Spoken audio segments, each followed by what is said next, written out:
All right, I'm doing a at home at home chest workout. Maybe some triceps and shoulders.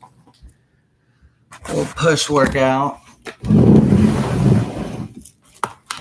and you get to join me. Lucky you.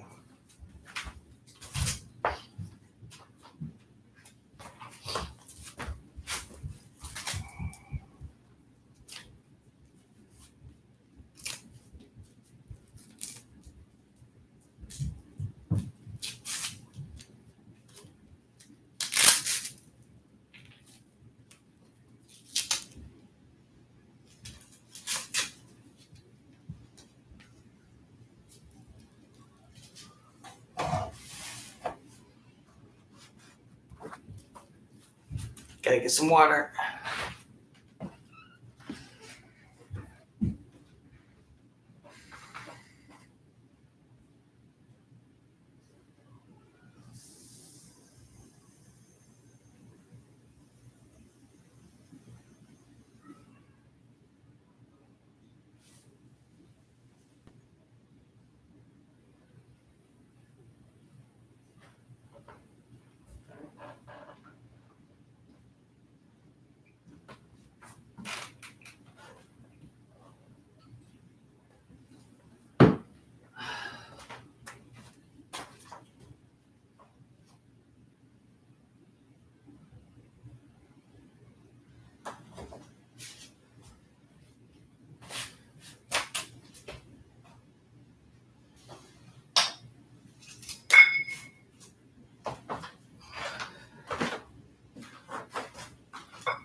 Just gonna warm up with some push-ups.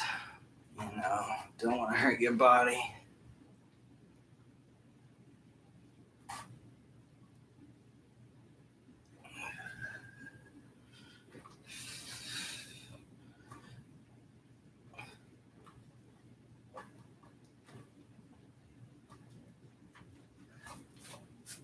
Just gonna warm up.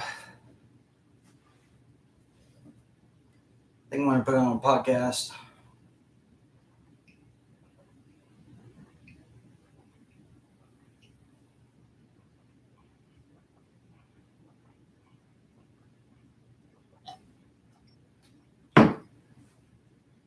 I'm dehydrated. At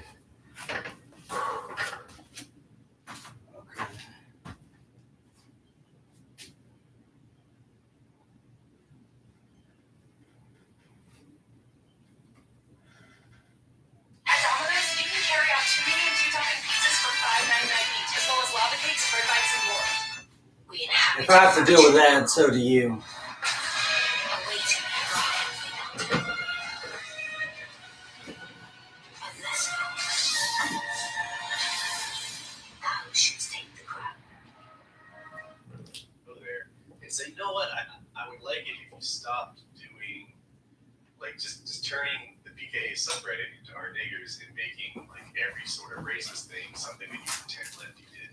Because I feel like... Well, that's a very practical reason.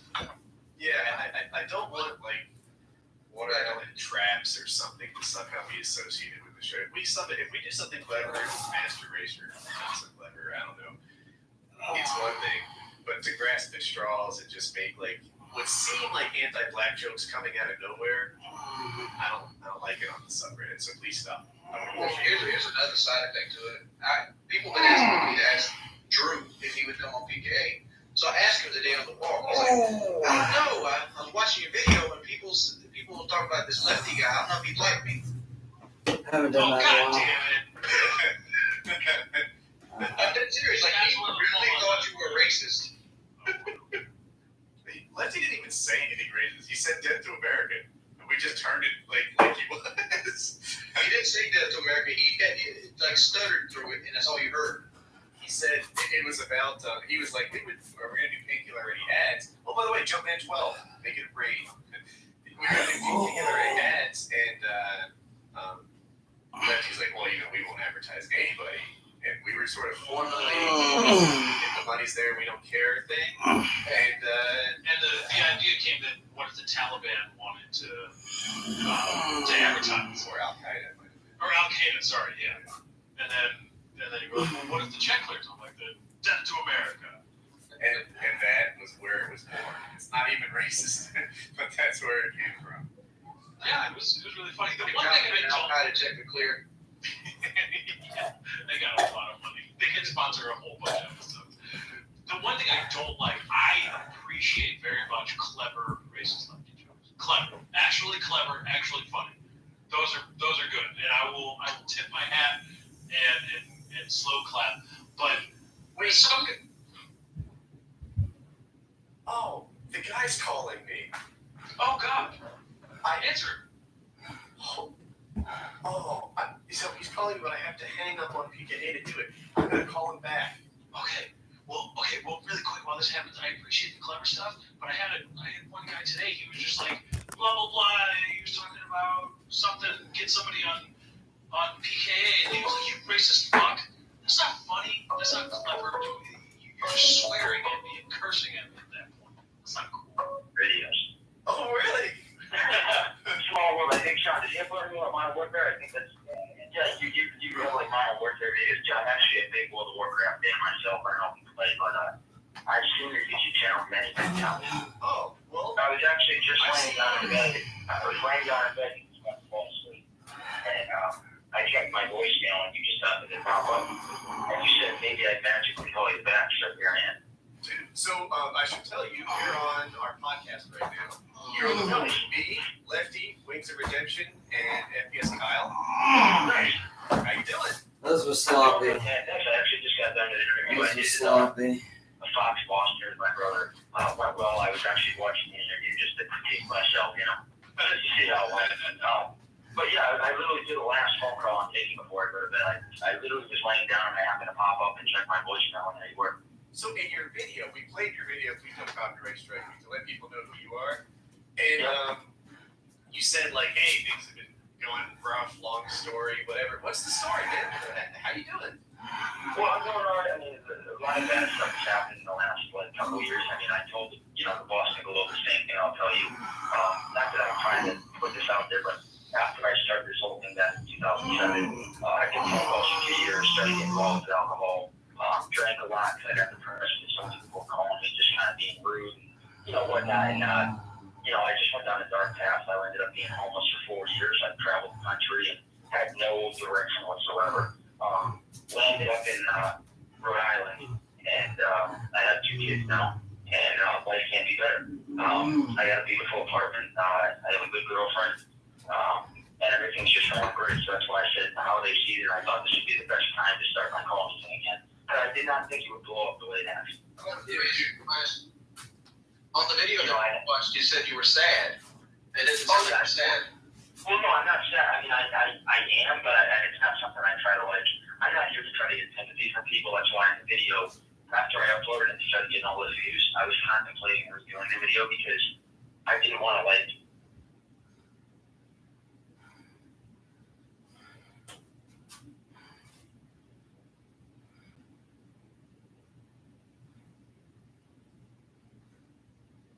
Make the video about me. I didn't want people to be like, oh, he's sad, let's help him. Because it's not about me, this is about the cult. No insurance? No problem. Book today and let us do anything to make you smile. Big dreams? Let your home equity make them happen with a home equity loan from Arkansas Federal Credit Union. Get local lenders and local decisions and low fixed rates. Bring your dreams to life at afcu.org/dream. Yeah, 28 for COD. That's good. I hope COD's good because I want to play that Battle Royale mode. I'm hoping COD's good because I like it to exist. I don't want COD to go the way of what's it? Medal of Honor. Yeah, perfect. That's a great example. Ooh, this is heavyweight, I'm Jupiter not weight. looking for COD to dominate the gaming scene like it did in 2012, but exist. I don't remember which one it was. Like you could play as a robot with a jetpack and run on walls. It was probably almost like 8-9 years ago now. Yeah, that was horrible. So bad. The last one I had a blast with was whatever one you could do one-man army nuke tubes. Modern Warfare Which one 2. was it? Modern Warfare 2. That's the last. No, Modern Warfare 3 was a bunch of fun too. But I think Modern Warfare 2 was like, I have rose-colored glasses because that was the one that like during the YouTube heyday everyone was playing so much and collabing on videos, doing stuff like that. It was just fun. So for me Personally, I think Black Ops 2 was where it peaked. A This lot one's of gonna be people a little like Modern awkward. Warfare 2. I couldn't forget, like, I didn't cheat in that game, so the Rust lobbies for ranking up and the care Package glitch. that dominated that game for me for so long. It ruined that game for like the heart of its life. Like, Yes. I don't know how people forget those months. And It was like 7 to 9 months for that thing to get fixed. You just had to join them. Once you joined them, you're like, oh, you know, you're gonna one-man army nuke to me. You know, I'm doing it. everybody has fond memories of that game. I never. I had a good time. I've always thought Modern Warfare 2 was a real bad game. Like, that game was a game full of balanced things and cheat. They never did anything about the cheaters. That I was watching a Tarkov cheater interview, and he's like, "Oh, we started cheating back in Modern Warfare 2. We were banned in Modern Warfare." No one was. There were thousands of us. And it's like, just imagine how many times you were just like killed by a cheater in that game. You didn't know how much more fun. Okay, the next one's awkward. I may only get about 2, maybe 3 rips. You won't be able to see it. It was a shit tier game. If it was any other time or any other game, we'd have been like, why would I play that? Can I get a refund? And just moved on. But it was COD. And it was a lot of people had fun at the Rust domination lobbies. I think they played, was it 18 people, the smallest map in the game. And if you're good, then you can get a lot of points. You get 100 kill games and you rank up quickly.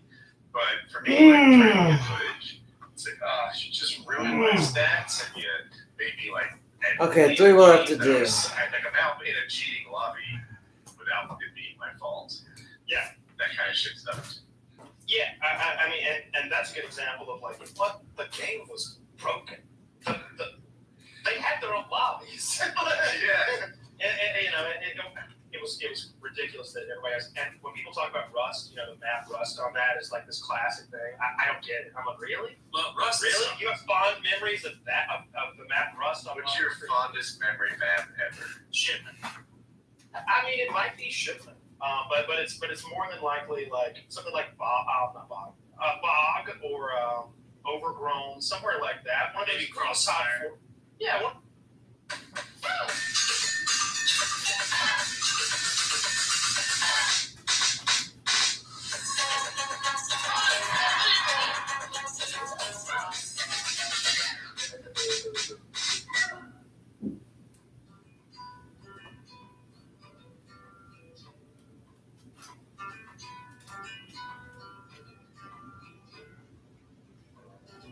I'm Nicholas Lewis, councilman for the Lummi Nation and the Portland area representative on the National Indian Health Board.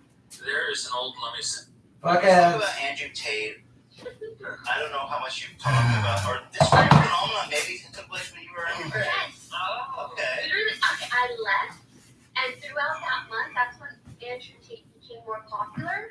And then I think God did me a solid. Right before I came back, Gonzo. Well, you know, maybe the hassle talking about all this, but all right, let's get into it. So you were following it also. What was your thoughts on watching that all happen from afar? I think a part of me, low-key, I was like, you know, it was like seeing the incels rise up again. I was like, I need to come back right now. The people keep saving. I The mean, only reason he even had his rise. 0 viewers. I'm doing it, Mom. I'm becoming a live streamer. like, we needed to advocate the most. I'm fucking Canute or whatever. I think Let's see what's to me, it next. just made me really sad because I thought as internet users, we had kind of moved past.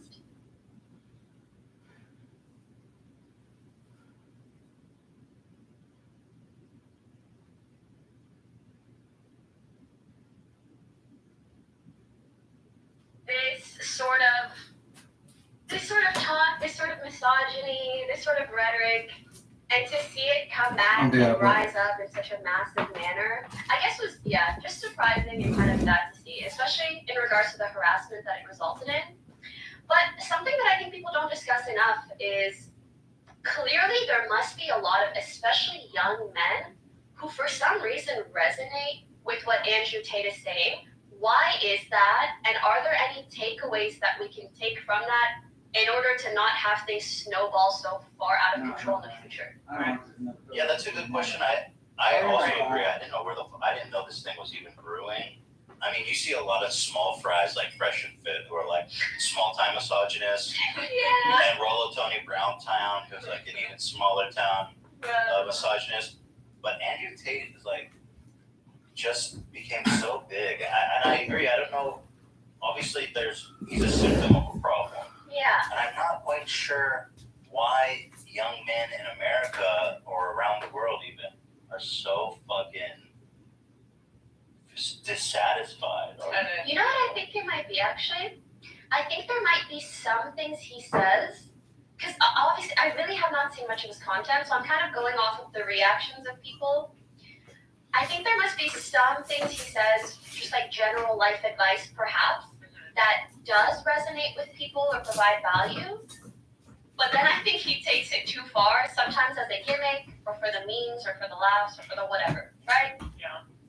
But I guess to me it just shows like young men must not have many people to listen to, or many people that are giving them advice like this. Role models. Yeah, many role models that are kind of guiding them.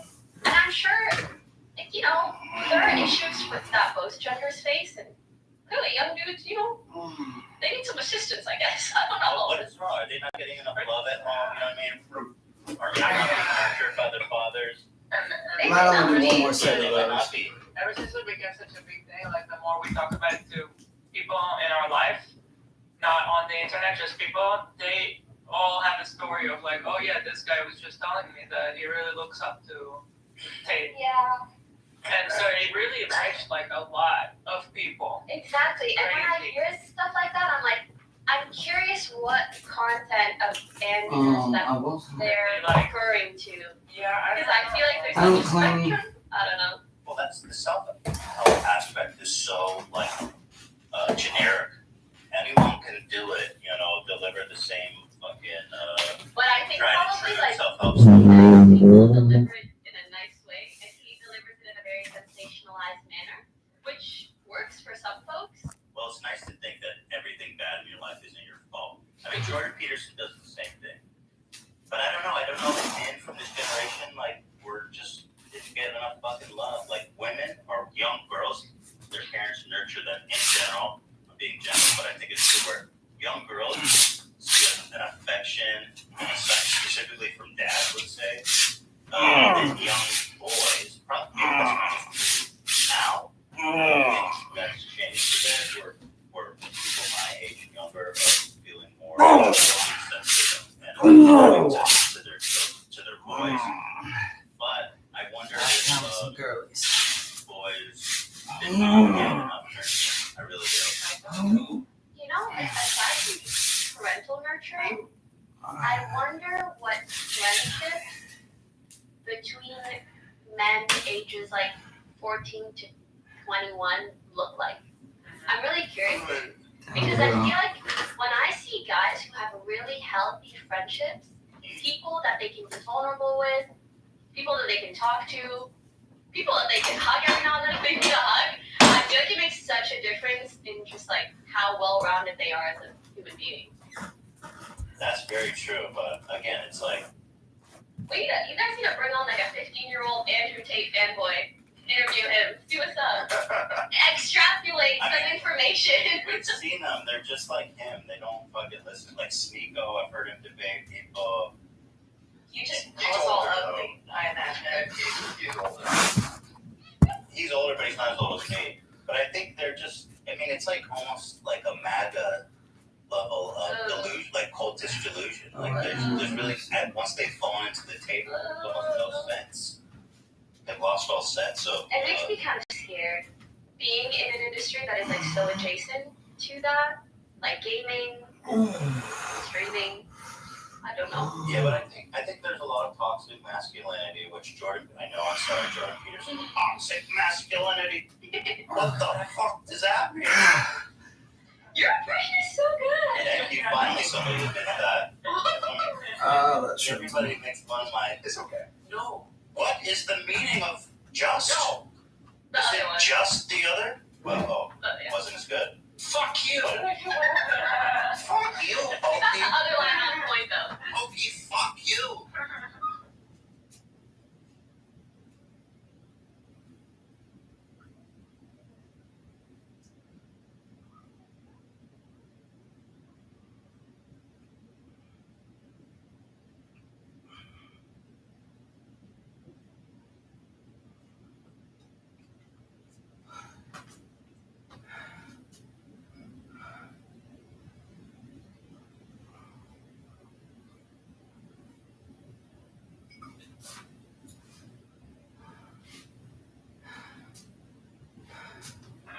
What? Toxic masculinity. You're doing it all. Yeah, but I think toxic masculinity really just comes from men not being nurtured enough. I do. I see people in the chat resonating with that, and there's like here's a couple of saying, Like, think back, young men or men my age, think back to how your dad, my dad, fucking not. My dad would never tell me like he loves me, just like that, for example. Not that I didn't know, but I mean, you know, like, there's no fucking personal love connection there. And I think it was like that for all my friends and their dads too. It's like, you know, it's this old school thing of the men go to work and are emotional black holes, and we just provide, and it's the mother's job to nurture the boys. But that's just half of the fucking big boys need their dads. I think guys need, I don't know if this sounds weird, guys need love from guys too. If it's your dad, if it's your friends, if it's your, like, you need to have other men in your life that you can speak to, honestly, share your troubles, learn from each other, grow together. This is daddy issues, I think, is what we're Oh, seeing and you know what else I think it is? I think there's been such a, like, female empowerment movement that when you're young, if you're like a 12-year-old boy, you don't really understand the history of the women's movement or why women say certain things or express certain difficulties that they go through, why other women support women so much,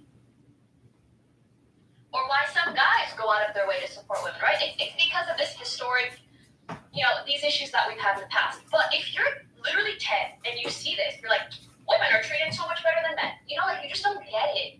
And then I feel like they're fighting back against that a little bit. Like, wait, there's these double standards.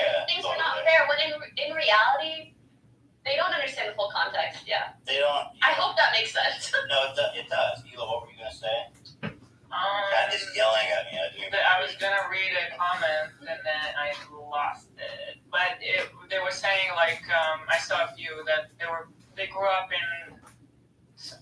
How do you think having osteoarthritis affects your ability to be a caregiver? It's something that I need to be aware of. I just need to move more. That's the key, right? Such a way that they're doing a lot of like unlearning now and rethinking, and they still need to do it because it's we all grew up like that, and there's a lot of changing to do. When you as a man come very close to a woman, whether it's romantic or a sibling, and you experience like a real close system, like with Eli, I learned so much from her just about there's certain situations you find yourself in where you don't feel safe around men constantly, things that you have to worry about that I totally get. You brought up a lot of good examples that I can't recall. Like what are some examples, you know, that men would never, men like this, they don't even think about what it's like to live like that. I mean, like getting in an Uber. We're talking recently. Just any situation where you're one-on-one with a guy. Right. It can be anywhere. It Elevator, can be just walking in the street Uber, at night. guys behind you. Yeah, Uber, elevator. Some dude cat calls you, demanding attention from you. Having a technician at home, you know. Oh yeah, And that's anything that's like one-on-one is really scary. Really Because scary. you hear all these horror Oh, I'm not going all to the tell time. If it's a friend, a That family is member, one of or a the best stranger. things about me. And so, like, as a woman, you're I mean, it's honestly the sort of shit over the gaming shit. even like trying to make friends that are guys, you have to be so careful. Especially like, what can I hang out with them one-on-one? Is he gonna consider it a date? Is it this? Is it that? Like every little thing you don't want.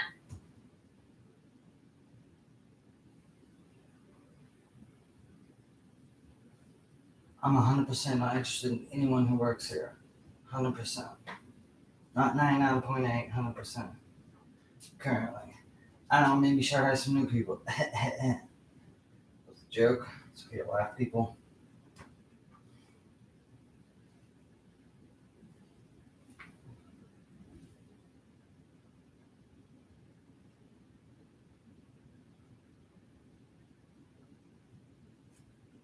Guys to take the wrong way, obviously. Yeah, but I mean, obviously, women are already, even now, being challenged for their rights. I mean, about bodily autonomy, so. True. It's a little bit. You know, actually, just to share an experience within gaming that I feel like growing up, I didn't understand women's issues that much because I've actually kind of given up on the female gender. No offense. Elementary school, small high school, just grew up kind of like normal, kind of naive. Once I entered the gaming space, and especially once I started blowing up within gaming, that's when I really started understanding the nuances and the differences in how men and women can be treated, both by men and women. And one of the things that was so hard for me to come to terms with was when I felt like I was being treated unfairly, especially in the beginning, like 2018, 2019. And I could tell, even though I had men in my life and in the industry that I knew so well and that I was close to, I could sense that they had such a fear and avoidance of speaking up for me because they were scared that they would be called a simp or a white knight or whatever. It's the same thing. And if you think about it, like if you're afraid, I feel like that's so unfortunate. You're scared to speak up for your friends due to their gender. And like as a girl, it makes me think of, well, goddamn, I wish I was a guy, so you wouldn't mind like backing me up. They're scared of their fans. Yeah. Which, you know. And it was just such a sad realization to come to, or a sad thing to even be told from people. Yeah. Or by people, so yeah. They don't want to be targeted by the fucking villains out there. But it's also like the more you avoid that, the more you're letting them win. Like you're letting that narrative win. Yeah, no, I totally agree. I mean, that's part of the reason why so many fucking people hate me on the internet is because I really, you know. Yeah, you stand up for whatever the hell. This is my true thoughts. And there was a time when I.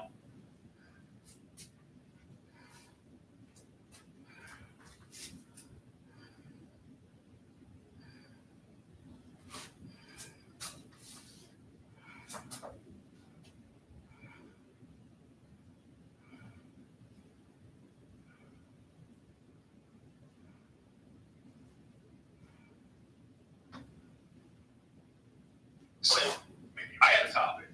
Did you see that Joe Rogan signed a $300 million? No, it's not. Come on. It's Kyle.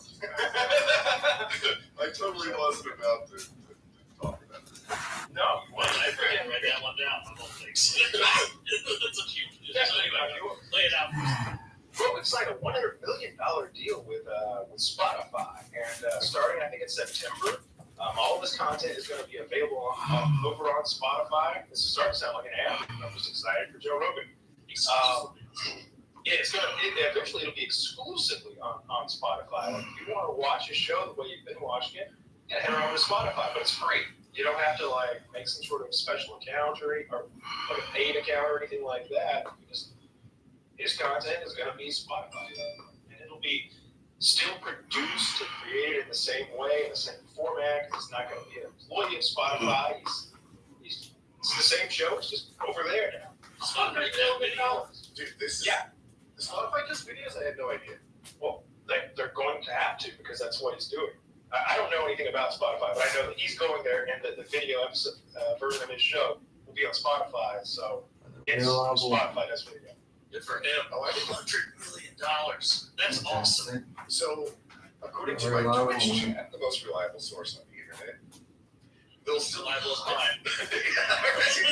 there'll still be highlights on YouTube I don't know if that's true or not. If it is, I think it's smart, right? Boom.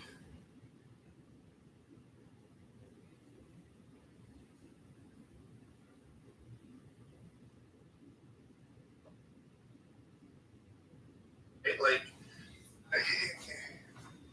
when I did my channel, I had a Facebook page that I would post to. I was on Twitter a lot, engaging people. But all those things were just designed to be a little bit that would attract you to my YouTube channel, right? You know, they could keep people engaged. Maybe some guy sees me on Twitter or Facebook that wouldn't have otherwise caught my video.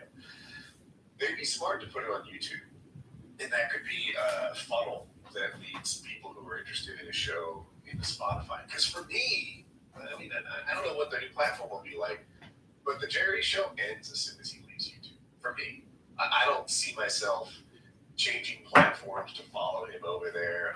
If he's not doing, I watch more Jerry highlights than I watch the full show from beginning to end. And if the highlights aren't on YouTube anymore, then he leaves my universe. I watched the whole show. I picked the guests that I like, and I watched those. If it's someone I've never heard of or someone I dislike, which happens occasionally, I probably watch 30-40% of his show in the entirety before that. So I don't know. Why not? It's just, and I don't know. I'm not going to walk across town. So yeah, right now though, it sounds like he's got like a fucking Stern type deal, $100 billion. That's I don't know. Is that? Those are hard. Yeah, but I feel like I may have cheated on a few of those. No likes, no viewers. That's the way I like it, baby. Anonymous live stream. Was amazingly supported by Stern. There are certain people who would pay $10 a month for Stern. Kyle, okay? They're like, if you took Stern off of Sirius, I think a lot of people would leave Sirius. And I don't know what the numbers are in my head, but maybe a quarter or a third of their viewer base would not find it worth the money had it not been for Stern. And Spotify may get a similar situation with Rogan. He might make that platform the one that Apple can't compete with, or the one that Pandora can't. It's the one that has Jerry. I'm super happy for him. That's awesome. That's an enormous amount of money. He was already making millions of dollars a year, but this is a gigantic that he just has been. Invest in isolation tanks and fucking. He can start his own UFC. I just head polish and kettlebells. Here's what I think. I think Jerry nailed it. I think, I like his show, and I think I like Oh, that was killer. That killed me. But I also think he's at the peak of his bell curve. I think that there's a lot of people who have seen it.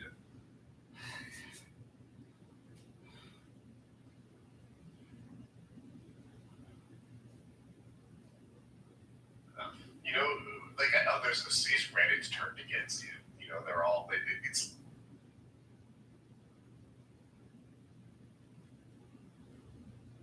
Like you could, if I told you what the topic is, I tell you how Joe will respond to it, what he'll say. They're picking him apart. Like the tides are turning a little. I'm not supposed to do this one twice, but I like it way more than the other one it wants me to do, so fuck that. I think at the top of his bell curve. Could be wrong. I also predict these things too early. I predicted because Russia wouldn't last past. With home weights, you gotta retighten. You don't want to hit your head. It's the whole point of his channel. It'd be funny. Kyle wanted to do it too. He's like, you want to sign in to do the A12 video? The lifetime videos about pumpkin. I'm negotiating. We're gonna pay you $400,000 for this. Kyle, please just do it for me. Just one video, not about pumpkins. There's no artistic. Pumpkin channel what about squash, Kyle? That is not specific type of pumpkin. I wonder if anyone else listening to this sees the same writing on the wall that I do, or perhaps I'm crazy. I'm not probably. I think he's getting more and more A-list guests. I think he's only getting bigger as it goes. And I think his subreddit has a little fun with it, but I think that they are less than 1% of his total fan base. If anything, people hate Trader Schwab.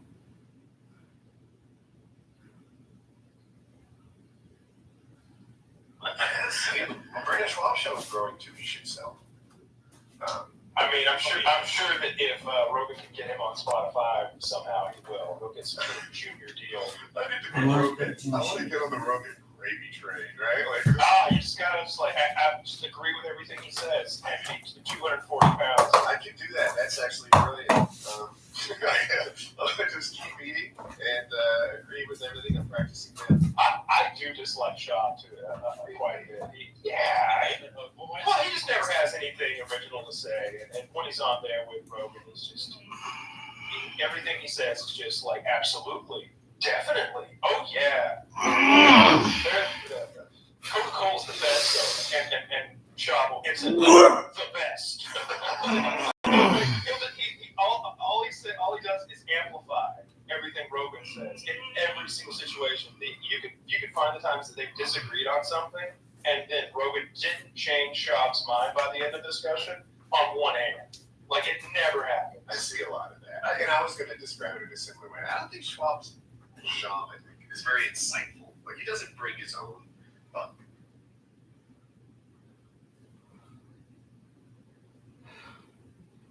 opinions very often. He just shocking. He looks so intellectual. His background of being punched in the head. I can say that about Rogan, but Rogan somehow he's like a professional communicator, and that brings these two parallel aspects to all he's intellectually curious, and he brings that to every conversation, and it can make for some great conversations. Yeah. Joe's good. I would say that Joe's successful because, well, he's got the reach of anyone at this point. Kyle's right. Like, I also think Joe's more likely to trend up than down because at this point, like he's having not like jokey presidential candidates like Bernie, like real presidential candidates on there, and they're getting real reach out of it. Like, wish he could buy. Oh, dude, that would be hilarious if he could get Biden. Biden and Trump, same time. It's a secret setup. Neither one knows the other one's coming. That would be great. I'd listen to that one. I don't listen to that much Joe Rogan, but his skill isn't that he's insightful. It's that he's inquisitive.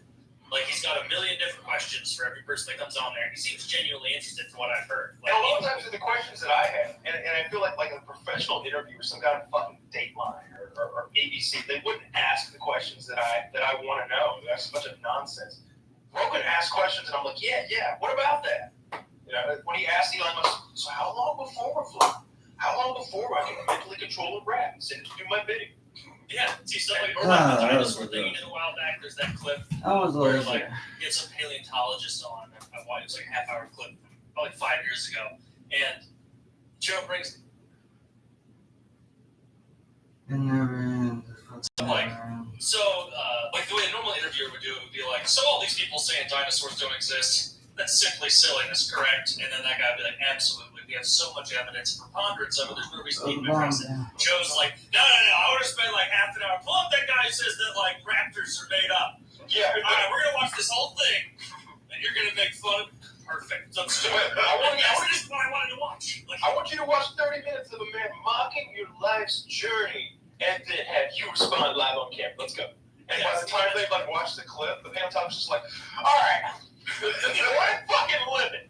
All right. First of all, that guy is a communist, just so you know. Like, just like personal attacks on this guy, like breaking down why this other guy's a piece of shit. Yeah, I love those episodes. That guy has been on with Graham Hancock, the guy who has the theory about the ancient civilizations being killed by the comet and all that shit. So they fit in well together because one can speak on soil samples and fossilization records and stuff like that, and the other can speak on archaeological evidence and paint a really cool picture. Yeah, I love the show. I like when he's got space nerds on there, and he's got fucking industry leaders and politicians, comedians, MMA fighters. It's like, these are a few of my favorite things. Like, I like all that shit. You know why I want Biden on this show? I want to see him in long form, right? Like Joe's gone crazy about how Biden is this headed into the woods at night with a flashlight with dying batteries, right? Yeah, that's the Joe Biden analogy. And you say it's true. I want to see it in long form. Joe Biden did a 2-hour debate with Bernie Sanders and looked perfectly fine the entire time. There were no gas, there were no problems, right? if you watch his highlights on Twitter and take your views from there, do you think that this guy is a gaffe machine? You could do the same thing to Trump, but people don't. I want to see him on the Jerry in long form and see if he fucks up or not. And that would give me a better lens through which to form an opinion on it than what I've seen already, which is the more structured, controlled environment. Mr. Vice President, would you please put this small puzzle together? There are 8 pieces. I hung out with black kids in this.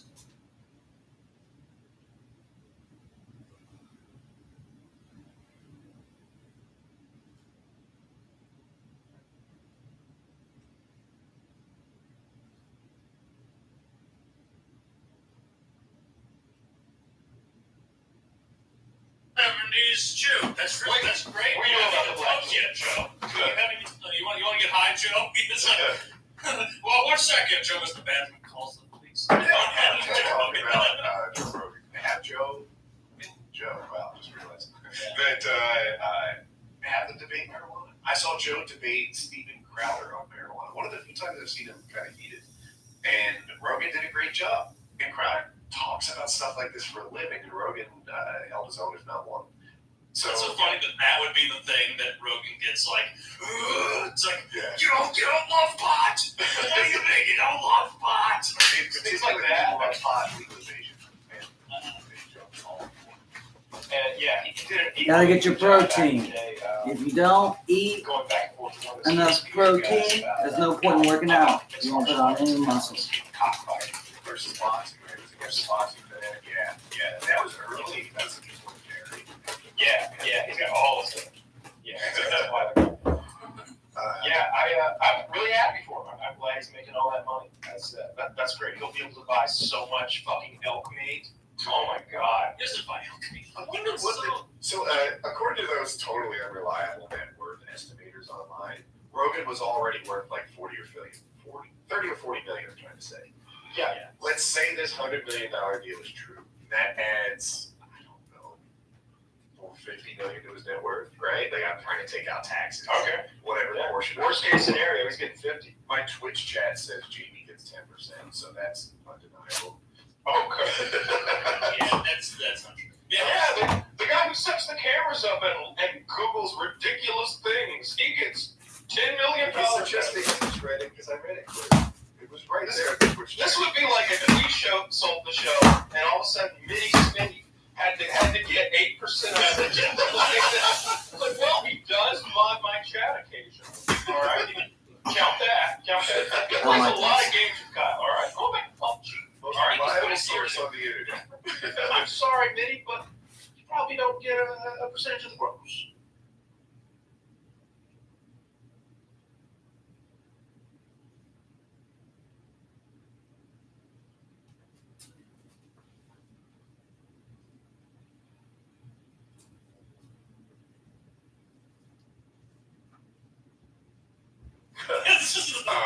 But anyway, of that, if he sells it for $100 million, let's assume that maybe half-ish actually lands in his bank account. Maybe there's other partners. I don't know. Maybe more, maybe two. You. What does that do to his life? If he goes free, worth $30 million to 90. Nothing. Yeah, he's already got a super nice house, and he's already got his family established, and he's got all the toys he could want, and he already does all his favorite hobbies whenever he wants. He already has a schedule he makes himself. Nothing's gonna change. Does it impact his motivation on the show? Because now I feel like he's previous to the Spotify deal. I feel like he's motivated by growth, maybe by money, fame. I don't know. Something's motivating him to do like a. Well, there's a contract in place now. There's probably a minimum amount of shows per month or per year or per quarter. Yes, but he already knows the money amount, right? So.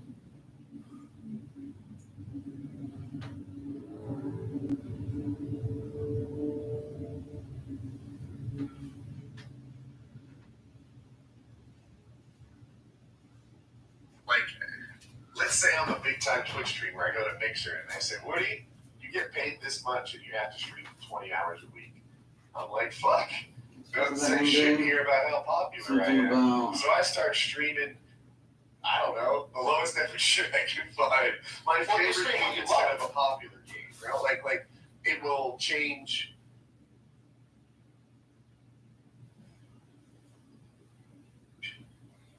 Whatever motivates you, because you already know the. But he already does that. He I'm already not like, sure. puts on the shows that he loves. Brendan Schaub was the guest 3 shows ago. All right, like he puts his friends on. He puts people that he likes on. Tony Hawk was the guest today. I don't think Tony Hawk's knocking any barn doors down with his popularity anymore. Yeah, he just. Yeah, I see where you're headed on this. Joe already does what Joe wants to do. That's why he's not on this show. If Joe was desperate for popularity, we'd introduce him to 100,000 people or something, right? But Joe does what Joe wants to do. There's no, like, if we were like Joe, we'll give you 10. Almost done, He'd promise. be like, yeah, I that's think.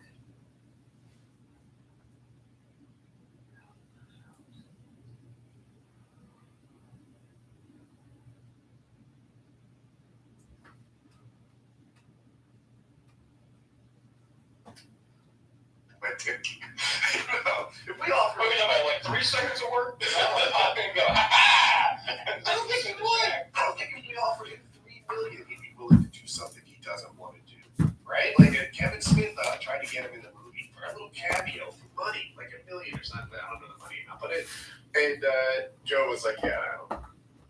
That's not something I want to do. And Kevin Smith. Hi. So much brand How's it going? just flip. I'm in pain. And this sucks. And I hate my life.